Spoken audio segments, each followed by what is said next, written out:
I think there's a problem, and I don't think Democrats are recognizing it. One, Donald Trump knows he's losing, okay? And he desperately, desperately wants to win. That's number one. Number two, Democrats think they're winning, and the race is actually close. I don't like that at all. I think that originally Kamala Harris was like legitimately pessimistic and skeptical about her prospects of winning. Like she was actually doing a good job. She was actually doing a good job, not like not gloating and being careful. I mean, Democrats are so lucky that they're running against a party that has like forgotten how to run for office. Okay, that's it. They've literally forgotten how to run. Democratic nominee for president. That's the only thing that's carrying the Democratic Party. Okay.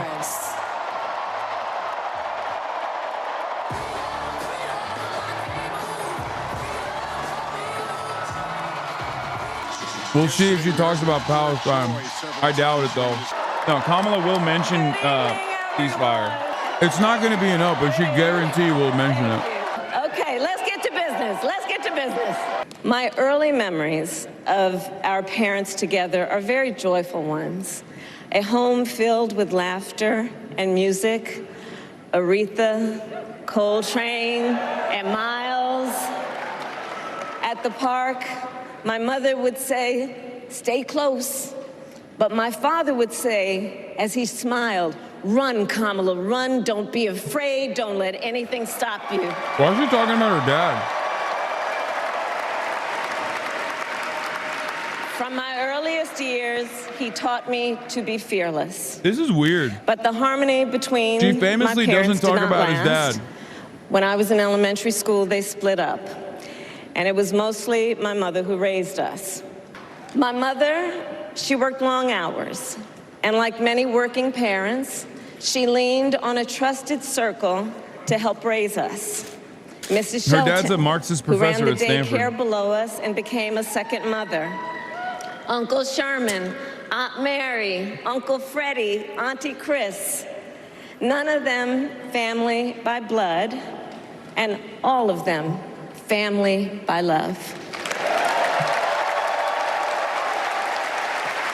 I don't know why people cry They instilled at in these us speeches. the Like, I genuinely don't understand they it. personified. Community, faith, and the importance of treating others as you would want to be treated, with kindness, respect, and compassion. My mother was a brilliant, 5-foot-tall, brown woman with an accent. And as the eldest child, I saw how the world would sometimes treat her. But my mother never lost her cool. She was tough, courageous, a trailblazer in the fight for women's health, and she taught Maya and me a lesson that Michelle mentioned the other night. She taught us to never complain about injustice, but do something about it. Do something about it. Imagine if somebody's up there and you share 100% of your opinions with. I mean, there are people whose opinions I align with quite a bit. And she also taught us, and never do anything half-assed. And that is a direct quote. I reflected on a pivotal moment in my life. You see, when I was in high school, I started to notice something about my best friend, Wanda. She was sad at school, and there were times she didn't want to go home. So one day I asked if everything was all right, and she confided in me that she was being sexually abused by her stepfather. And I immediately told her she had to come stay with us, and she did. This is one of the reasons I became a prosecutor, to protect people like Wanda, because I believe everyone has a right to safety, to dignity, and to justice.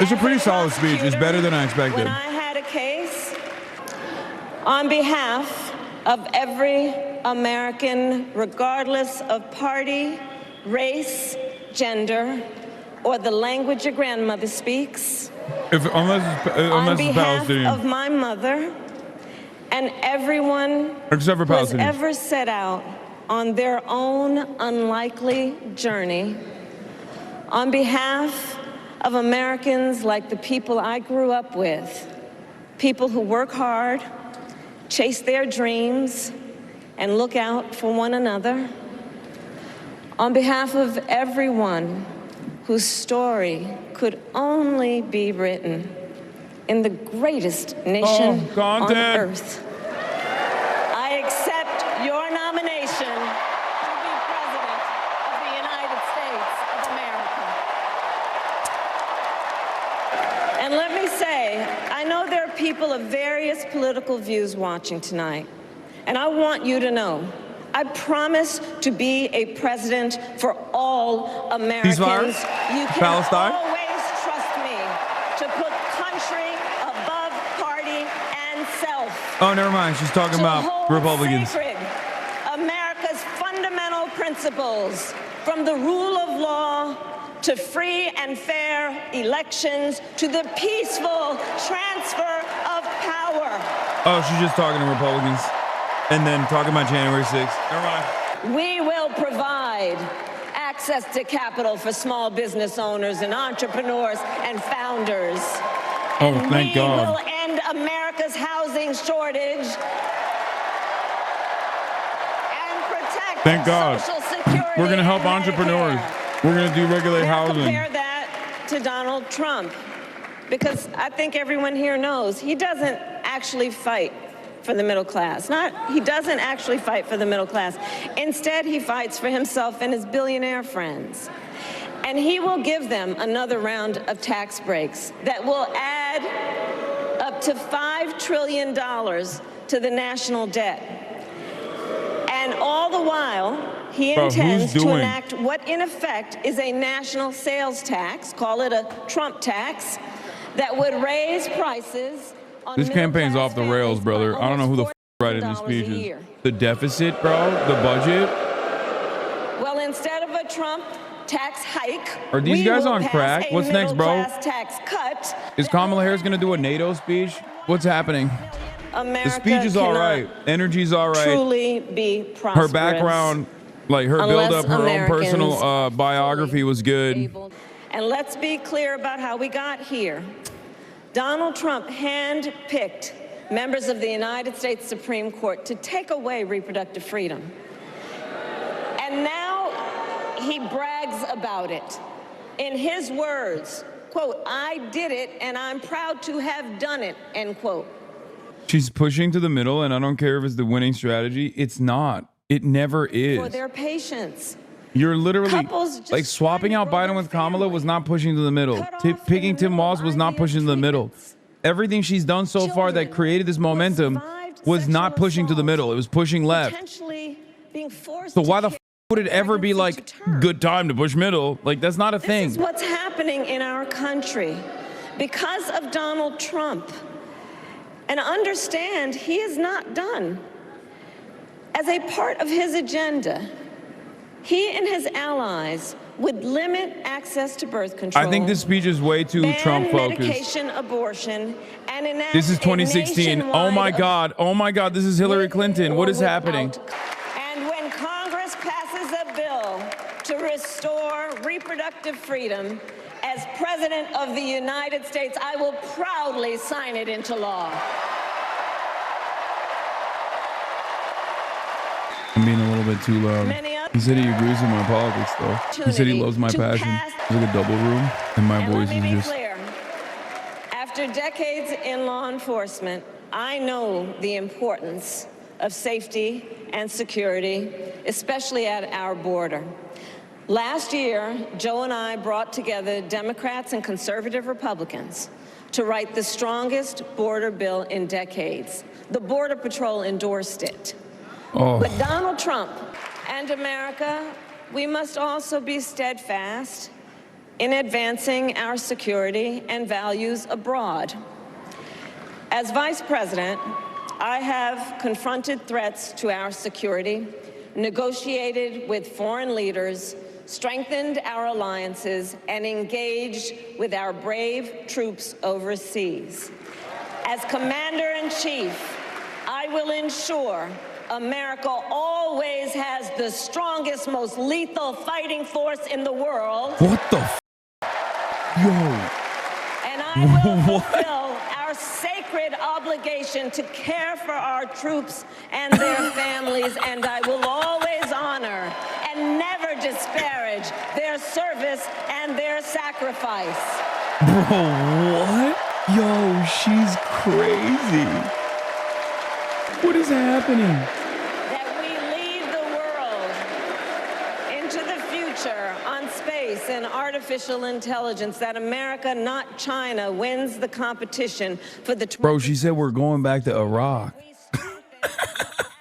She was like, I'm gonna make sure leadership. I'm gonna be real crazy about the military. Threatened to abandon NATO. He encouraged Putin to invade our allies. Oh my God. Oh my God. She's doing the NATO speech. Oh my God. She's doing the NATO speech. Oh my God. Oh my God. And as president, I will stand strong with Ukraine and our NATO allies.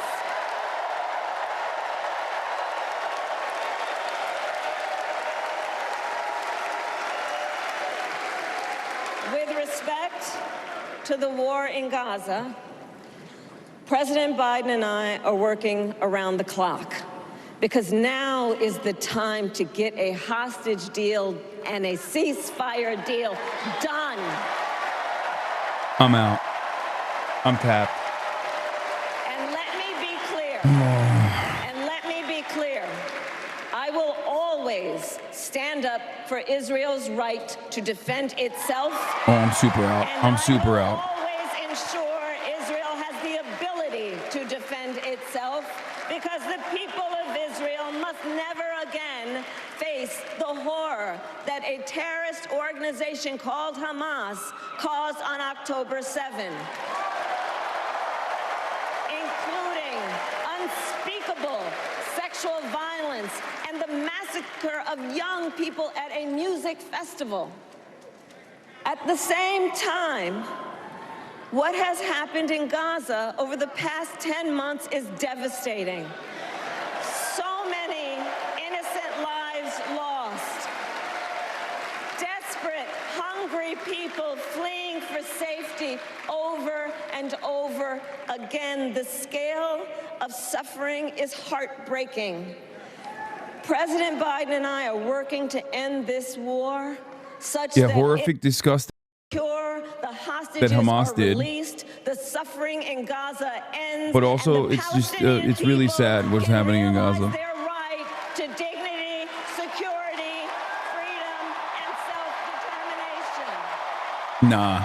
I mean, obviously she brought up ceasefire in Gaza, so I was right, but no way she would have avoided it. I will never hesitate to take whatever action is necessary to defend our forces and our interests against Iran and Iran-backed terrorists. I will not cozy up to tyrants and dictators like Kim Jong-un who are rooting for Trump.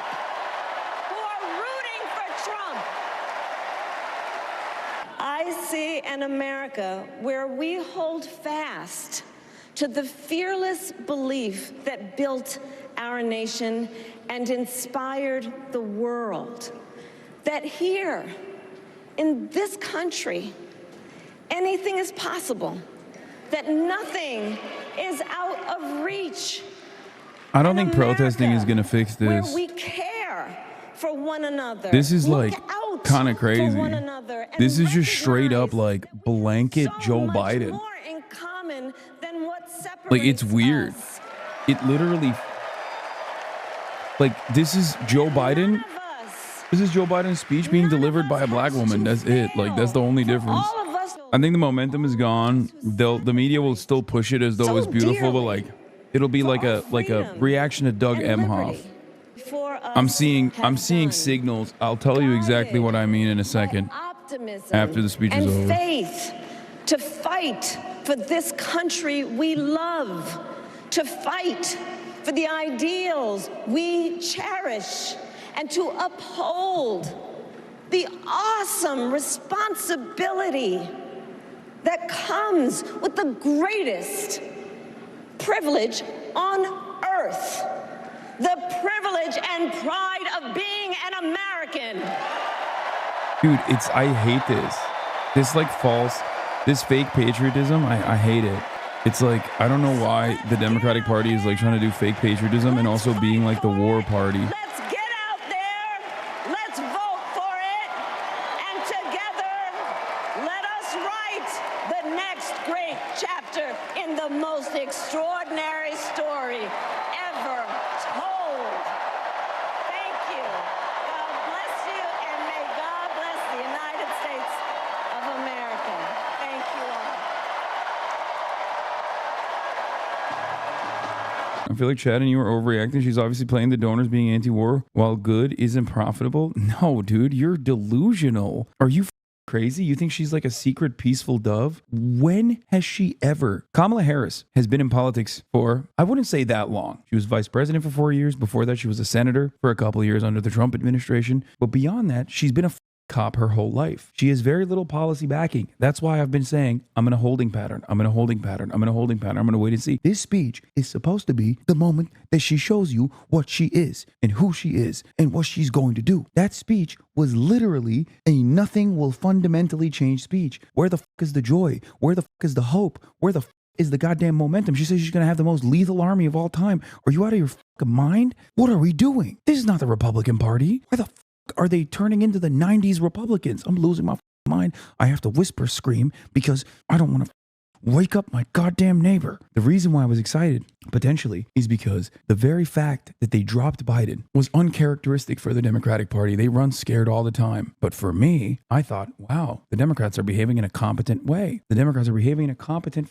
way, like a competent party that wants to win. That's good. Then something amazing happened where she locked herself in with a yokel who comes from a working class teacher background, a guy with no aspirations for higher office, a guy from the middle of the country with a progressive policy track record. That made me go, oh my God, they are going to own being a party that wants to help people. Maybe that might not translate to actual policies down the line. There's the Obama equation of it all, running as a progressive and then being a neoliberal when in office. But even then, on the messaging front, it seemed like they had changed something. Tonight has solidified my opinion that nothing has fundamentally changed. Their housing policy is deregulating housing. That's what they say. I don't know the full details of it yet. I don't know what that's going to look like. It's not just like abolishing single family housing zoning restrictions. If that's what you EMBs are thinking, I don't think that's the only thing that they're saying. Trump is also running on deregulating housing to open up more housing units. This is objectively a neoliberal policy. They're running on tax cuts and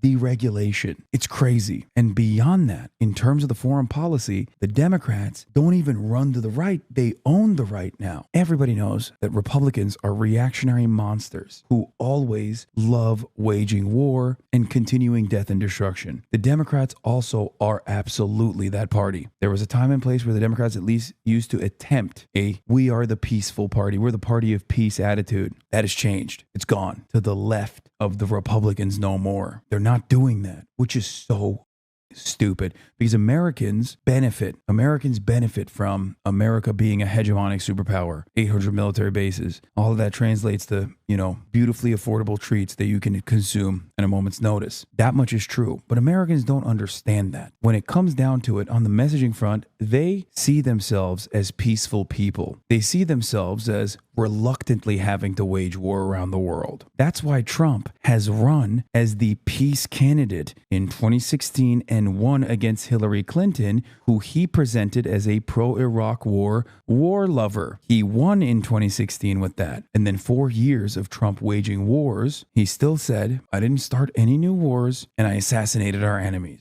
The Democrats have to figure this out as quickly as they possibly can. If they run on, we are the pro-war party, we are going to have the most lethal military of all time, they're not going to win any of those jingoistic voters because those dumbasses are voting Republican every election anyway. The only part of this that was like truly progressive was abortion. Kamala Harris being a woman obviously automatically is like a massive W on that front. Has Hassan been raging since Kamala said supporting Israel 30 minutes ago? This is not, dude, this is so much worse than just like supporting Israel. My expectation is that every Democrat is going to support Israel. Please, you're just lasering in on that because you think that that is my bias. Please, that is a singular aspect of a much broader phenomena that I am trying to describe to you. But you don't want to hear it because you want, wow, what a beautiful speech. What a wonderful speech. Kamala Harris is killing it. And because you're not getting that, you're like, there must be some cynical reason why Hasan is saying that. Not because he genuinely is at odds with what he just watched. He's mad that Kamala Harris didn't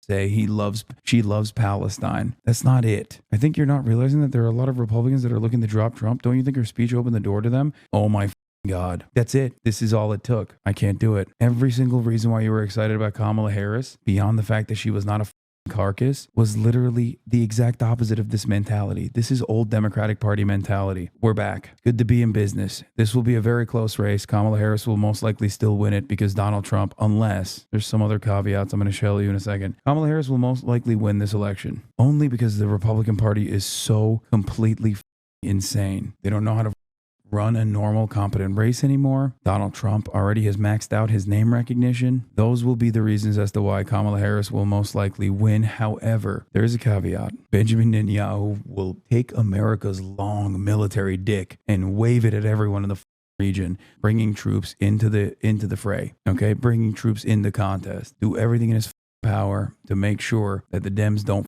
win. Kamala Harris will be attached to all of Joe Biden's worst foreign policy achievements. Barring that, without that, this election is not in the bag at all. I've been warning that the Democrats are way too cocky, way too confident about the Brat Summer memes, the momentum that they got, the momentum that they experienced. That momentum came because the Democrats responded to public pressure. I'm sorry. You have to be the dumbest to be like, I'm voting for Kamala Harris because she's going to go to war with Iran, because she's going to stand up to America's enemies. You want to know why I know you don't think that that's a good speech? Because you're coping in the chat saying, well, it's not for me. Maybe it's for some other person. Maybe it's for the Trump guys that want to drop Trump, but just like need that extra oomph. Are you saying this was a 1 out of 10 absolute train wreck in your opinion? No, of course, it's not a 1 out of 10. My expectation coming into this speech was to see what Kamala Harris talks about when she's like the joy candidate. She's going to bring hope and change and joy. She had the opportunity to run a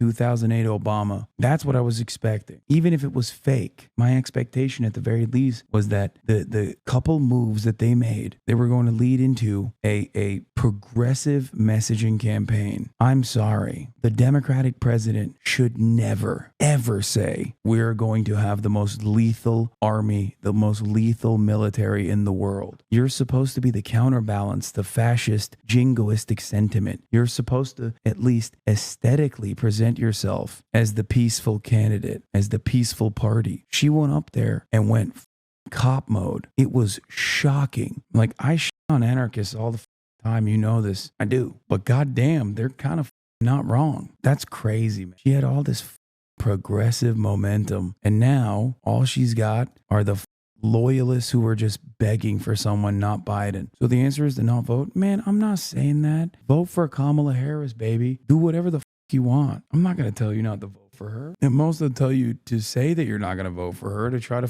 get her to do your bidding. As a voter, it is your right. It's your right to demand things from your politicians for your vote. They do not have your vote for granted. They should earn it from the jump. The one thing I will tell you is not vote for Donald Trump. When it comes to like making a political calculation, it's always running towards this mythical guy out there that is like, I'm going to only vote for the Democrats if they become moderate. Then become a Republican. I never hear a Republican go, you know, Donald Trump's got to take this line. He's got to take this soft approach because there's some moderates out there that he needs to win over. Because that's not a thing. Because they're entitled to their politicians doing their bidding. Democrats are so cowardly that they're like, I want this thing, healthcare, free college. I want these things. But honestly, I'm terrified that my neighbor doesn't want it. And he's not even going to vote for the Democrats, but maybe he will. So we should just run on this moderate policy for some other guy, not me, but another guy that might want it. It's wild that we're always seeking out this mythical moderate. People take for granted in European countries all of the policies that we are desperately trying to bring forward. But here in America, it's a non-starter. Trans people were mentioned twice during the whole DNC, by the way, no speaker. I mean, that's like that aspect of it, as long as it's like a firm commitment to have to trans people, I don't believe that the Democrats are going to lean into trans panic, which, by the way, actually, I don't know. Maybe they will. They're just going to become the Republican Party of 4 years ago until that ratchet effect makes it so that the Democratic Party inevitably becomes the Republican Party just at the same time. Jake Tapper on CNN. There were criticisms of the left calling Kamala a cop. Tonight, she seemed to have stepped right into that. True. They're celebrating her being a cop. This is a right-wing Democrat movement, and they're not even hiding it. But no, you don't understand. Chatters will tell me all about how good this is. Buying dude and go vote for Trump. Bro, I swear to God, the Dems are so back. This literally is like, oh, if you don't want to vote for her, like you don't vote for her, like you're saying that she shouldn't be this like right wing. You must like Trump. That's crazy. Like, you think that's a good way to message, dude? You think like you should try and push people away from the party? You think this race isn't close? Democrats in the Electoral College, Democrats need to win by 5% nationally minimum. That's without factoring in, obviously, in the current polls, at least a 3 to 5% margin of error. We're not even in that comfortable space yet, and you motherfuckers are running victory laps. Ooh, it's crazy. Quick interview? Yes. Yes. What's your favorite policy of Kamala's? That's a hard one. What a fun question. I don't know. I'm picking and choosing. I mean, I really like most of them. So you have to look at it broadly, right? It's about what she stands for right now. What's your favorite of Kamala's policies? I'm trying to think. Well, actually, more of like, what Waltz comes in.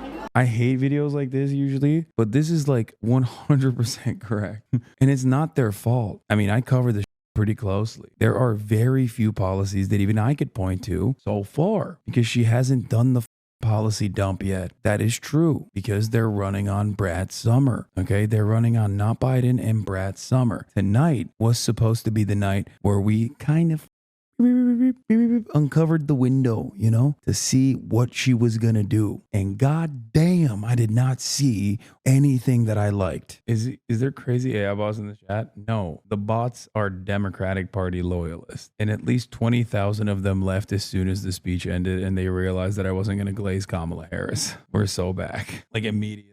My life would be if I could just like grift, if I could just like shut the and she's so brat, and just like flex my muscles a little bit, be hot and a liberal. Like, it literally would make it so easy for me. Holy that's all I need to do. Listen, sweetie, do you want unlimited deportation of all Mexicans and people who are tan? Or do you want 55% deportation of all Mexicans and people who are tan? Right, it's called lesser evil voting. Sorry, I want a strong border. I want a lethal military. I'm a progressive. We're gonna slay bestie. It's cunty. I'm not gatekeeping. I was excited. I was like literally being called a fool by so many people. All I'm saying, there was a brief moment where my goat Nancy Pelosi did some shit, and I'm now realizing that they just did some shit because they were like, we just want the same policies, maybe even worse, but we just want someone who can actually win. They saw that Biden couldn't win, and they were like, oh no, we'll just like put a generic Democrat there with no ideological convictions whatsoever, and then everyone will go Brad Summer mode,